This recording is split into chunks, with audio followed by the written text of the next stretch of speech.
Alors, je vais vous présenter une note de travail sur le paysage post-électoral en Grèce, tout en sachant que mon texte relève plutôt d'un commentaire à chaud que d'une présentation distanciée, objectivée en termes d'analyse politique ou de sociologie politique. J'étais prévenu relativement très tard, il y a un jour et demi, 2 jours, pour faire cette intervention. Je ne peux pas, bien entendu, remplacer mon collègue Giannis Milios, qui non seulement est coordinateur de la politique économique du Syriza, mais aussi c'est un brillant universitaire, professeur à l'école polytechnique d'Athènes en économie politique, qui est un des meilleurs connaisseurs en Europe du fonctionnement du capitalisme financier mondialisé. Alors, concernant mon exposé, je vais évoquer d'abord quel est le contexte de crise dans lequel s'inscrit la victoire de Syriza, les raisons de victoire de Syriza, en tout cas quelques hypothèses de travail, quelques mots sur un débat en France concernant la coopération de Syriza avec les Grecs indépendants, le parti de coalition avec lequel il gouverne actuellement, qui est classé plutôt à droite. C'est une sorte de droite souverainiste. J'en donnerai quelques indications là-dessus. Et puis quelques réflexions. Et maintenant, que faire maintenant, les perspectives de cette bataille qui va s'avérer extrêmement difficile pour Syriza. Alors, la victoire de Syriza aux élections législatives anticipées du 25 janvier 2015 bouleverse l'échiquier politique grec et interpelle l'Europe. On pourrait qualifier cette victoire d'historique, à cette précision près que les conséquences différées de cette onde de choc qui vient de se produire nous échappent largement. On ne sait pas quels seront les résultats. En Grèce, il y a même l'idée que ce sera plutôt une parenthèse de gauche. On ne sait pas si cette expérimentation va se pérenniser, si elle sera viable. C'est un enjeu, c'est un pari. Mais quel que soit l'avenir, l'effet Syriza, aujourd'hui, ici et maintenant, est incontestable et incontesté.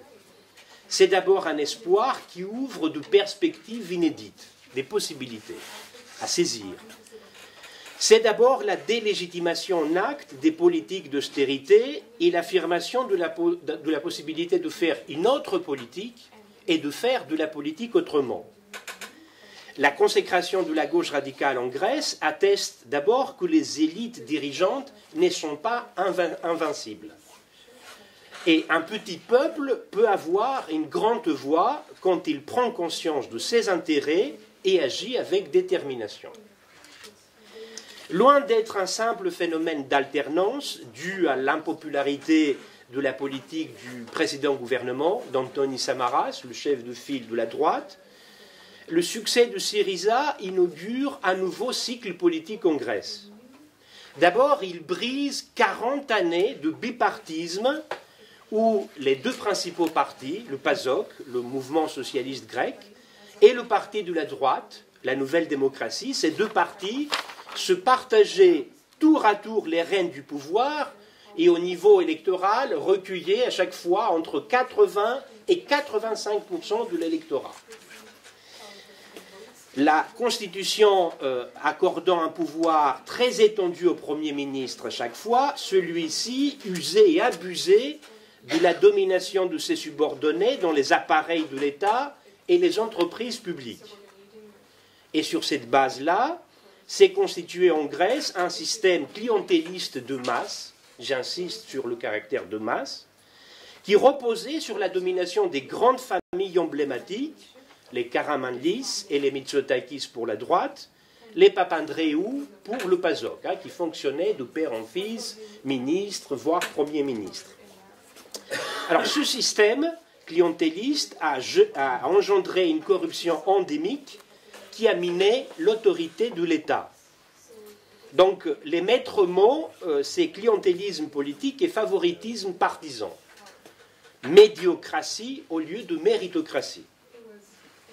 Alors la crise de ce bipartisme s'est brusquement aggravée quand, en 2011, sur fond de crise de la dette et d'austérité renforcée, le PASOK s'est allié en position minoritaire à la Nouvelle Démocratie, le PASOK aux élections de 2009 avait 44%. Et puis aux élections de 2012, à cause de la gestion de son chef, Papandreou, est tombé à 12,5%. Donc c'est à ce moment-là qu'il fait une alliance avec la droite, alors que pendant 35 ans se présentait comme la force par excellence anti-droite.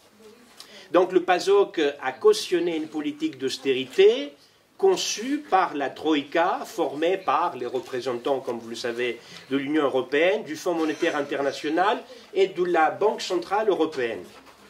Et le bilan de cette gestion entre le PASOK et la droite est vraiment désastreux.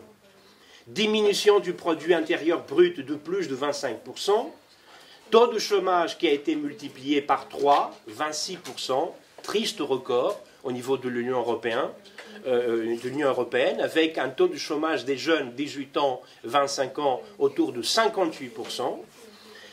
Dette publique surtout passée de 105% du PIB en 2007 en 115% en 2014. C'est-à-dire malgré cette thérapie de choc qui a été appliquée, le programme en quelque sorte avoué de lutte contre la dette a fait faillite. L'aggravation de la dette souveraine a été utilisée comme une redoutable arme pour déconstruire l'État social, d'ailleurs faible et très limité en Grèce. La dérégulation du marché du travail a conduit à une précarisation massive de la société. Par exemple, les conventions collectives ont été brutalement remises en cause. Le salaire minimum a été abaissé de 22% et 32% pour les jeunes de moins de 25 ans. Autrement dit, ils ont instauré un SMIC jeune. Et comme par hasard, c'est la partie de l'Europe où le chômage des jeunes est le plus significatif. Les politiques d'austérité ont provoqué une spectaculaire dévaluation interne du pays qui a fini par laminer les classes moyennes et enfoncer dans la misère les couches populaires. Donc le pays s'est installé dans la troisième plus grande récession au niveau mondial au cours des 100 dernières années, et la première en durée, dépassant même la grande crise de 1929 aux États-Unis. Si ma mémoire est bonne, aux États-Unis, le taux de chômage à l'époque était autour de 25%. Et c'était exactement la même chose en Allemagne. Or, en Grèce, le taux de chômage a dépassé, et même la durée de la crise, 6 ans de récession, a dépassé la crise de 29. Donc ce système inhumain implique la destruction d'une grande partie de la société, un affaissement du tissu social. La crise a pris d'assaut la population, provoquant une anxiété diffuse, une démoralisation des individus, une perte de repères et de la capacité de se projeter dans l'avenir. Les Grecs autrefois étaient un peuple pauvre mais qui avait le sourire. Ils sont encore plus pauvres qu'auparavant et ils ont perdu le sourire, chose extraordinaire pour un pays qui vit pleinement dans le soleil. Comme dit la chanson, la misère est moindre au soleil. La montée de la violence, la généralisation de l'insécurité dans toutes ses formes, le renforcement des crispations réactionnaires, comme l'illustre notamment la percée électorale du parti néo-nazi Aube dorée aux élections de 2012. Je vous signale, aux élections de 2009, l'Aube dorée était à peine un groupuscule qui faisait 20 000 voix. 0,3 du corps électoral. Ils sont passés dans 3 ans à un demi-million à peu près de voix, c'est-à-dire autour de 7% du corps électoral exprimé. Donc, paradoxalement, nous constatons le succès des objectifs inavouables des politiques du mémorandum qui ont réussi à faire baisser la valeur de la force de travail et à aggraver les inégalités sociales. Pour le dire autrement, les limites historiquement déterminées des besoins sociaux, c'est ça la définition de la force de travail, ont largement reculé, accentuant ce qu'on pourrait appeler la polarisation de classe de la société grecque, pour parler un peu avec le vocabulaire classiste que vient d'utiliser Daniel. En revanche, tous les objectifs déclarés de l'agenda néolibéral ont échoué, à commencer, comme je l'ai évoqué, par la soutenabilité de la dette. Est-ce que la dette est viable? Aujourd'hui, on sait que la dette grecque n'est pas viable à ce niveau-là. D'ailleurs, elle n'était pas viable en 2012 lorsqu'ils ont fait des restructurations et la dette était autour de 127%. Alors, deux mots maintenant sur les raisons d'une victoire, une fois on a examiné le contexte. Alors, la première raison de la victoire de Syriza tient au rejet de 40 ans d'un bipartisme qui a suscité d'autant plus de colère que les responsables de la corruption, des fraudes et des évasions fiscales massives n'ont jamais, à des rares exceptions près, été inquiétés par la justice.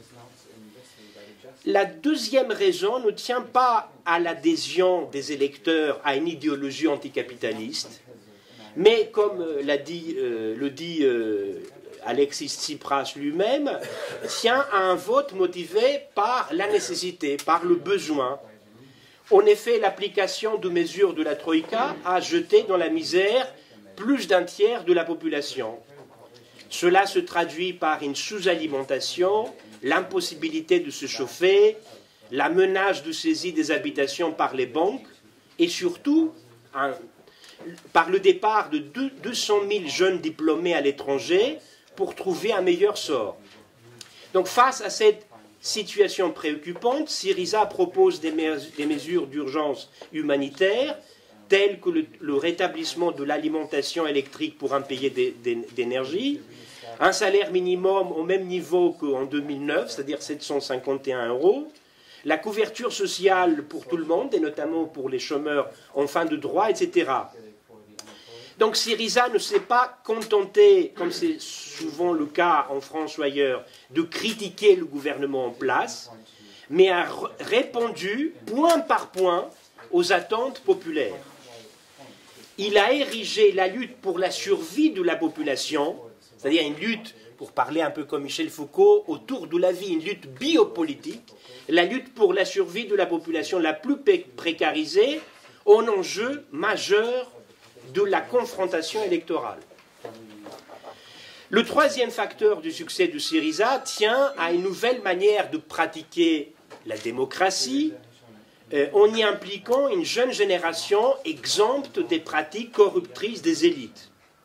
L'équipe d'Alexis Tsipras, que je rappelle, il n'a que 40 ans, a amorcé un travail de fond sur ce qu'on pourrait appeler les boîtes noires de la conquête de l'opinion et de la gouvernabilité alternative. Syriza a subi un processus, comme le formule Yanis Dragasakis, qui est un peu le vice-président du gouvernement actuel, il a subi un processus de maturation violente. C'est-à-dire, il était obligé dans très peu de temps d'avoir une capacité d'élaborer des problèmes politiques liés à la crise économique, à la question de la dette, à la gestion de la crise humanitaire, de communication, de gestion des mouvements sociaux avec lesquels il était en interaction. Donc il a subi une maturation violente, ce qui explique le fait qu'il est passé de 4,5-5% en 2009 à 36,3% aux dernières élections de janvier. L'enjeu pour lui était de dépasser une conception de la gauche comme addition de composantes et de gros regroupements contestataires en marge du jeu politique, donc de passer de ce niveau de la fragmentation, de la dissémination, de la dispersion de la gauche, pour construire un nouveau parti unifié à vocation majoritaire, à vocation hégémonique, si vous voulez. Un parti qui n'entend pas jouer le rôle d'une force supplétive, mais revendique ouvertement son droit de devenir protagoniste de la vie politique. Un parti de confrontation démocratique d'idées, et non pas un système fermé de micro-pouvoirs qui fonctionne, système qui fonctionne dans une cacophonie invraisemblable. Et surtout un parti capable de construire ses rapports à la société, non pas avec une logique de courroie de transmission, mais à travers un travail patient et multifront, sur plusieurs fronts, de mise en réseau avec les mouvements, les initiatives citoyennes, les mobilisations collectives. Ce nouveau parti a été mis en chantier lors du congrès fondateur de Syriza en juillet 2013. Alors, deux mots peut-être, il me reste combien de temps? Très peu de temps. Deux mots, les deux derniers points, c'est l'alliance avec les Grecs indépendants et puis une mise en perspective. Alors, en l'absence d'une majorité parlementaire absolue, le choix de Syriza a eu 149 sièges, il lui en a manqué 2 sièges, il y a 300 députés dans le Parlement grec. Donc le choix de Syriza, en l'absence d'une majorité parlementaire absolue, s'est porté rapidement vers l'alliance avec un parti qui s'appelle Grec indépendant, ANEL. Alors c'est un choix dicté par le besoin, étant donné que le Parti communiste, qui a eu à peu près 5,5%, a récusé d'emblée toute idée de coalition, y compris sur un programme minimal de sortie de crise. Le Parti communiste, il est un peu vautré dans son isolationnisme et préconise tout simplement la sortie de la Grèce, de l'euro et de l'Union européenne. Voilà. Quant à la nouvelle formation qui s'appelle La Rivière, formation libérale hétéroclite issue de la décomposition du PASOK, elle est plus préoccupée de défendre l'orientation européenne du pays que de tracer de nouvelles perspectives au-delà des politiques d'austérité qui ont conduit évidemment le pays dans l'impasse de la récession auto-alimentée. Est-ce pour autant dire que l'alliance entre les Grecs indépendants et Syriza est une alliance contre nature? Le jugement est inexact et biaisé pour plusieurs raisons. D'abord, les Grecs indépendants n'est pas un parti d'extrême droite et ils n'ont jamais flirté avec l'aube dorée, comme l'ont fait déjà des collaborateurs proches de l'ancien Premier ministre Antonis Samaras. Issu d'une scission de la Nouvelle Démocratie, le parti de la droite en 2012, après le refus de soutenir le gouvernement de Loukas Papadimos, un banquier célèbre, qui appliquait la politique du référendum, ce parti revendique la renégociation de la dette grecque, la restauration de la souveraineté nationale, la traduction en justice de tous les responsables qui ont conduit le pays à la catastrophe. Évidemment, loin d'être exemptes de critiques, les Grecs indépendants se remarquent aussi par des relents complotistes, du fait qu'ils se déclarent opposés au nouvel ordre mondial, par le rejet du multiculturalisme et le soutien inconditionnel à l'Église orthodoxe. Là, il y a un problème majeur concernant la question de la laïcité. En revanche, il est impossible de les incriminer de racisme et d'antisémitisme.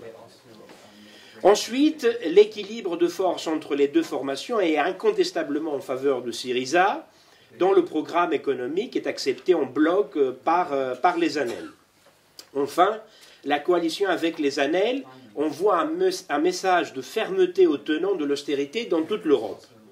C'est le signal que Syriza respectera les promesses tenues devant les électeurs, quitte à se heurter aux institutions européennes. La question sociale est clairement identifiée comme prioritaire. Comme l'a dit Tsipras lui-même, nous sommes avant tout un gouvernement de salut social, pas de salut national, ni de salut public, de salut social, avec projet, volonté politique et la force du mandat populaire. Et je termine, et maintenant, alors, comment gérer la victoire électorale? Alors, dans l'esprit de Syriza, la réponse à la crise humanitaire qui frappe la Grèce et la réforme de l'État doivent être menées de pair avec la transformation d'un modèle économique trop dépendant du tourisme et des importations. En Grèce, le tourisme participe, c'est l'industrie lourde d'une certaine manière, participe à 18% du PIB. Alors, ce qui est à long terme suppose de réindustrialiser le pays. Ce programme a-t-il des chances de réussir? Une bonne partie de la réponse tient à la renégociation de la dette qui atteint 320 milliards d'euros et dont le remboursement des intérêts empêche toute marge de manœuvre. Cela suppose donc que les créanciers de la Grèce acceptent de renoncer à une partie de leurs créances plutôt que de tout perdre. parce que l'autre alternative, si on estime que la dette grecque n'est pas viable, c'est que la Grèce va faire faillite et tout le monde va perdre son argent. C'est leur intérêt car la mise au banc du travail de millions de personnes en Grèce, et plus largement en Europe, est un immense gâchis qui gangrène toutes les sociétés. Le programme de Syriza, certes à ce niveau-là, n'est pas révolutionnaire. Mais le contexte actuel, marqué par la dénégation de la réalité, dans ce contexte-là, il apporte une rupture structurelle avec les politiques régressives menées au nom du bon sens économique qui plongent le continent européen dans la récession et confisquent la démocratie. Par une ruse de la raison dialectique, en raison même de ses spécificités, la Grèce parle aujourd'hui la langue de l'universel. J'insiste là-dessus.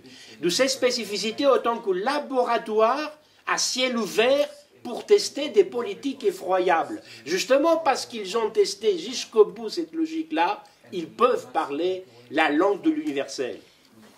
Et il nous dit, la Grèce, que la thérapie de choc appliquée pour sortir de la crise est un échec retentissant, catastrophique économiquement, inique socialement.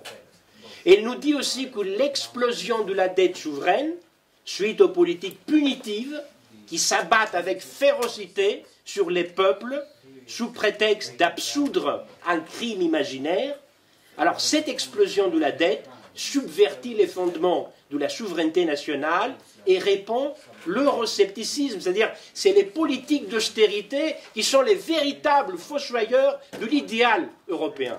C'est en ce sens-là que Syriza peut refonder le concept de l'Europe. Un paragraphe, je termine.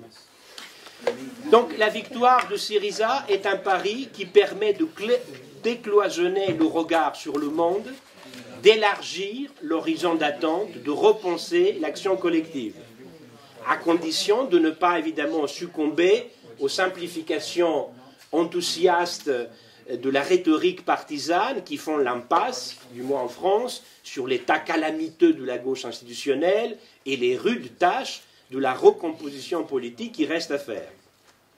Restaurer la confiance à l'alternative ne sera pas une mince affaire. Le cas de Syriza n'est pas forcément exemplaire et ses chances de réussite demeurent incertaines. L'avenir n'est pas à prophétiser, mais à construire, peut-être de manière intempestive, en incarnant un imaginaire de progrès, de transformation, de justice sociale.